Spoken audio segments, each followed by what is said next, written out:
6-7 लोगों को कुचल दिया गया ट्रैक्टर से, बहुत दर्दनाक उनकी मौत की गई और नशे की हालत में वो किया गया है। इतने बड़ा प्रकरण पूरे देश ने देखा, आप सबने दिखाया, काम है वो नहीं हुआ अभी तक। और जो उस घटना को अगर ये कोई काम छोटा मोटा आदमी कर जाता, कोई गरीब गरीब का आदमी कर जाता, तो उस पर तो सरकार एनएच से लगा के अंदर डाल देती।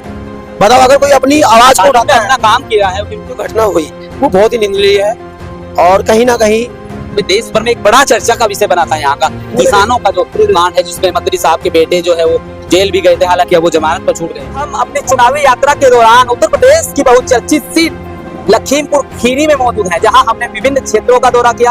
हालांकि यहाँ कल मतदान संपन्न हो चुका है, जिसमें देश के 10 राज्यों की 96 सीटों पर चुनाव हुआ है। और लखीमपुर खीरी को हम बहुचर्चित इसलिए कह रहे हैं क्योंकि यहाँ से भारतीय जनता पार्टी ने एक बार फिर से अजय मिश्र टेनी, जी हाँ, ये नाम आपने पहले भी सुना होगा, अजय मिश्र टेनी, जो कि मोदी सरकार में दूसरे टर्म में गृह राज्य मंत्री बनाए गए थे, वही यहाँ से इस बार फिर चुनावी ताल ठोक रहे हैं। एक तरफ गठबंधन से उत्कर्ष वर्मा, तो वहीं बसपा से सिख बिरादरी से ताल्लुक रखने वाले कालड़ा जी, वो यहाँ से प्रत्याशी थे। ऐसे में हमने तमाम लोकसभा क्षेत्र का दौरा किया है और ये भैया हमारे साथ सुशील है।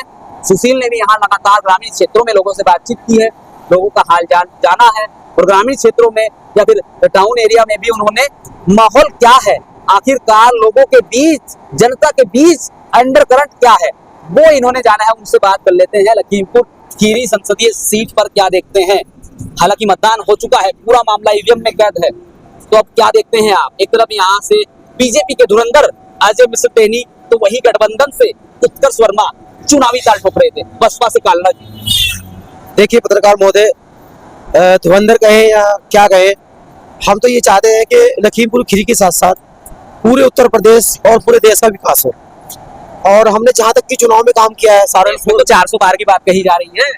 नहीं, देखिए देश की बात कर रहे हैं, देश में तो बीजेपी इस बार 400 पार की बात ये तो आने वाला समय 4 जून बताएगा, क्योंकि जहां तक हमने देखा ग्राउंड लेवल पे हम लोग रहे, चाहे हरिद्वार, सहारनपुर या फिर नगीना, बिजनौर, अपना खीरी लोकसभा सीट या कहीं खीरी संसदीय सीट की बात कर रहा हूँ। जिस तरीके से आपने ग्राउंड जीरो पर जाकर के लोगों के बीच का अंडरकरंट जाना है, उनके आत्मीय रूप से या फिर उनकी भावनात्मक रूप से उनको समझा है, तो आप क्या देख रहे हैं, किसका पलड़ा भारी मानते हैं? एक तरफ गठबंधन, तो वहीं अजय मिश्र टेनी बीजेपी से।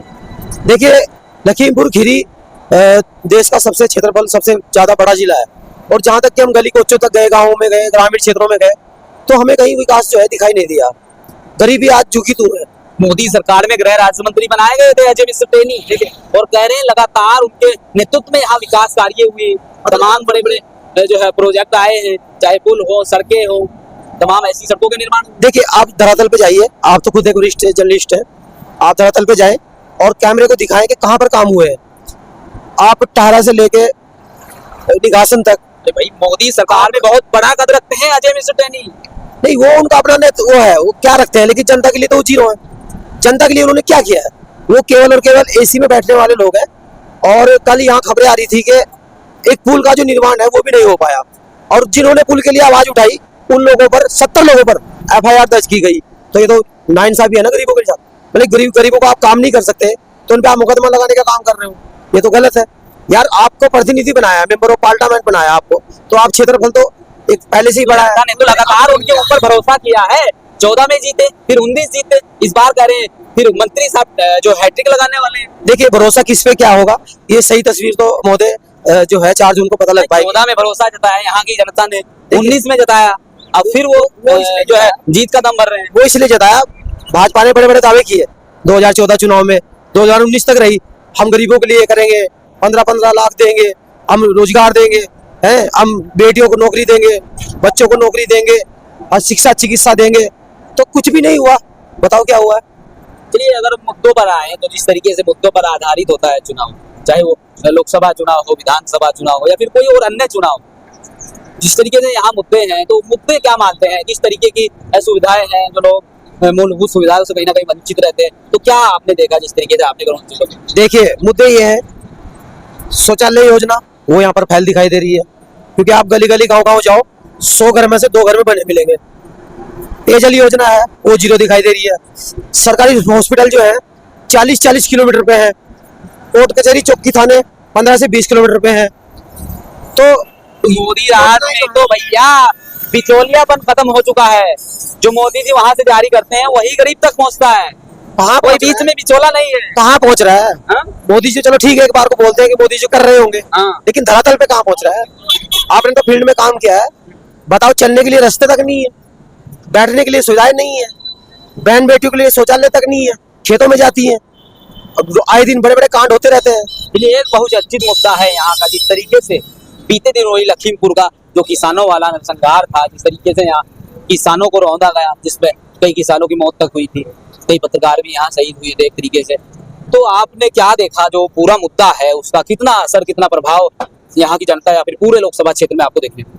देखिए, पूर्व में जो घटना हुई वो बहुत ही निंदनीय है, और कहीं ना कहीं देश भर में एक बड़ा चर्चा का विषय बना था यहाँ का किसानों का जो कांड है, जिसमें मंत्री साहब के बेटे जो है वो जेल भी गए थे, हालांकि अब वो जमानत पर छूट गए। जितनी कार्रवाई उसमें हो जानी चाहिए थी अपराधी के खिलाफ, चाहे अपराधी अपराधी होता है, चाहे कोई हो, चाहे वो मंत्री जी का बेटा हो या आम आदमी का बेटा हो, लेकिन उनमें जो मतलब 6-7 लोगों को कुचल दिया गया ट्रैक्टर से, बहुत दर्दनाक उनकी मौत की गई, और नशे की हालत में वो किया गया है। इतने बड़ा प्रकरण पूरे देश ने देखा, आप सबने दिखाया, लेकिन उस पर जो काम है वो नहीं हुआ अभी तक। और जो उस घटना को, अगर ये कोई काम छोटा मोटा आदमी कर जाता, कोई गरीब का आदमी कर जाता, तो उसमें तो सरकार एनएस से लगा के अंदर डाल देती। बताओ, अगर कोई अपनी आवाज को उठाता है, अपना काम किया है, फिर वो जेल भी गए हैं, सजा हुई है, अब हालांकि जमानत पर छूटे हैं। वो जो है वो मलाई लगाने का काम है। केजरीवाल जी को जेल में ठूस दिया, 29 दिन है, अब 25 तारीख तक उनको छोड़ा है, बाहर दिखाने के लिए कि हमने छोड़ दिया है। तो ये मनसा जो है ये आम जनता समझ रही है, देश की जनता। तो किसानों वाले देखो कि किसानों का जो यहाँ पूरा प्रकरण हुआ था, घटनाक्रम हुआ था, उसका कोई प्रभाव आपको दूर दूर तक दिखाई दिया है? अंदर खाने जो है कि बीजेपी प्रत्याशी को नुकसान हो सकता है। हमने अंदर खाने देखा, लोग साइलेंट है, किसी के पक्ष में खुल के काम नहीं कर पा रहे हैं, क्योंकि सामने वाले जो सत्ताधारी लोग हैं वो उनके प्रति कभी भी एक्शन ले सकते हैं, उनको झूठों मुकदमा फंसा सकते हैं, उनको बेबुनियादी उसमें वो कर सकते हैं। साइलेंट वोटर की शोर गया है, तो आप समझ रहे हैं। मैं तो ये चाहता हूँ कि जो काम करे, जो गरीबों को आवाज को उठाए, वो प्रतिनिधि चुनकर आए। साइलेंट वोटर है वो किशोर जाता आपने देखो, ये तो तस्वीर जो है लगभग 4 जून को क्लियर हो जाएगी। वो तो है ही, उसको छोड़ दीजिए। जो आपने अभी तक अपनी पत्रकारिता, अपने जो है कवरेज के दौरान जो समझा है, सोचा है लोगों के बीच जाकर के, वो आप कैसे देखते हैं? पलटा किशोर देखते हैं हमारे? देखिए, कार्यकर्ताओं के और पार्टी के ना अपने अपने क्षेत्र होते हैं। कहीं पर जो है बीजेपी जीरो दिखाई दी, कहीं कहीं बीजेपी पावर में दिखाई दी, कहीं कहीं बसपा का लगा के यहाँ कुछ अस्तित्व है, कहीं सपा कांग्रेस गठबंधन में मजबूत है। तो साइलेंट वोटर ने वो क्या सोच समझ के बटन दबाया है और किसके पक्ष में कितना वोट गया है। क्योंकि यहाँ पर जो है हमने जो इस जिले का, खीरी का, लखीमपुर का जो दौरा किया है, वहाँ पे जो साइलेंट है, बहुत साइलेंट है, क्योंकि खुल के लोग यहाँ पर वोटिंग नहीं कर पाते हैं। साइलेंट वोटर तो गया होगा ना किशोर, बीजेपी के पास गया या फिर गठबंधन का रुख किया है? हमें तो जहाँ तक लगता है कि बीएसपी या फिर गठबंधन, बीजेपी का जो है। बीएसपी की आपने बात कही है, तो मुख्य रूप से आप लड़ाई किन किन दलों के बीच देखते हैं? एक बसपा है, गठबंधन है, वो बीजेपी है, लड़ाई बताइए किन दो दलों के बीच? इसमें बीजेपी बीएसपी ने जो है ब्राह्मण कार्ड खेल दिया। नहीं, वो तो कालड़ा जी है ना, प्रत्याशी कालड़ा जी है, सिख समाज से आते हैं, और ब्राह्मण समाज से वहाँ उन्होंने दोरारा में उतारा है। हाँ, दोरारा से फिर ब्राह्मण आते हैं, तो उसमें ना मुस्लिम है ना दलित कीरी है। में बताइए, कीरी में जो है आपने जो देखा है, एक तरफ बसपा है, एक तरफ गठबंधन है और बीजेपी है, किन दो दलों के बीच देखते हैं?